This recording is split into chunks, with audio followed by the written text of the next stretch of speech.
but I'll still look this way just to be weird. Hey, welcome back. The topic this week, I think my talks are going to be a little brief because all that's going through my head with moving, but maybe that'll be better. But anyway, the topic is the world needs you. The world needs you. Yes, you. And the reason for that is, let's see, what does it say? It was the best of times, it was the worst of times. Of course, that was said, what, 180 years ago by Charles Dickens, 160 years ago, I don't know, Tale of Two Cities. But on the day that he wrote that, it was the best of times and it was the worst of times. Did you know it's always been the best of times and the worst of times? I suspect that, I don't know, say the Vikings are coming 1,000 years and they're going to invade your territory and slaughter everybody in sight. Those are scary times. Say it's 1940 and the Nazis are sweeping across Europe, going through Belgium and the Netherlands, sweeping down into France, getting ready to control all of Europe. That was probably some pretty nasty times. I don't know, I probably could come up with, I don't know, maybe you live in Mongolia and here come the Huns and Attila the Hun to completely wipe out your race. Those are scary times. And of course, every mortal generation looks out into their world and says, wow, these are crazy times. And of course they are, but this is simply what the world does.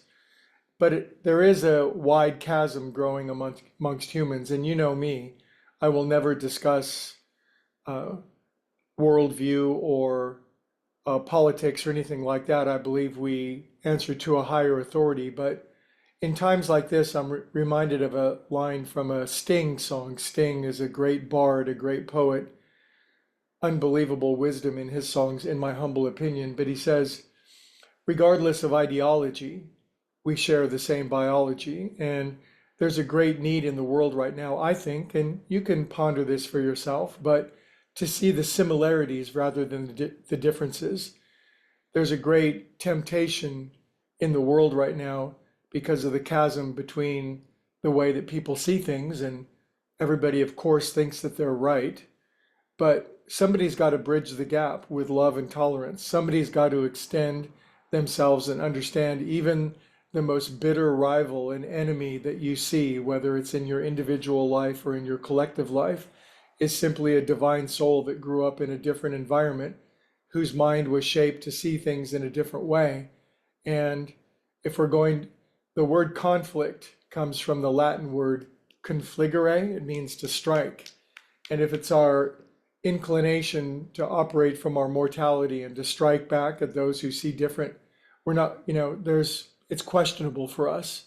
So we as yogis, and you're a yogi if you're a seeker, if you're spiritual, if you're seeking the highest truth, if you're willing to be open-minded and willing, if you're willing to realize that as right and as accurate as we might be, we may be wrong in many particular aspects of our worldview, that if we understand this and that if we extend the momentary olive branch, whether we're getting on the freeway or watching the news or walking down the street, that it may very well be you as the center of the universe, axis mundi, the one with the most influence, yes, you, that makes the difference in this world right now. And not only will we help the world, but over the rest of this year, there'll be an opportunity for each and every one of us to move dramatically, powerfully, in ways beyond our wildest dreams, because God Love Source is looking for a few good men and women to send great power, great wisdom, great insight. And,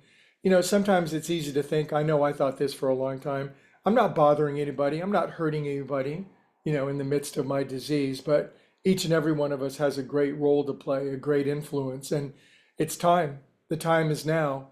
And all I'm saying is to operate from the angels of our higher nature, like my favorite politician, Abraham Lincoln, said. And you're very powerful and dynamic and influential. So this week we'll be talking, the world needs us, and it's time to rise above my small-mindedness and to have the best influence that I can. Anyway, bless me on my move this week. I bless you on yours, and I'll see you tomorrow.